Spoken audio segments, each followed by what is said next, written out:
Ambulansını açalım arkadaşlar. Rica ediyorum, haydi.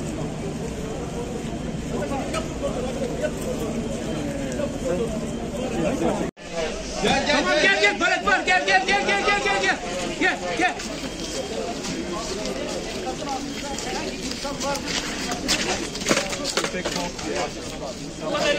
Biraz açılın köpeğin önüne çek.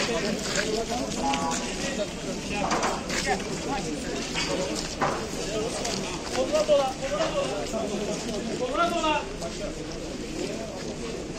Tamam. Gel burada. Evet arkadaşlar bir boşaltın. Bir yol verin. Evet, gir içeri.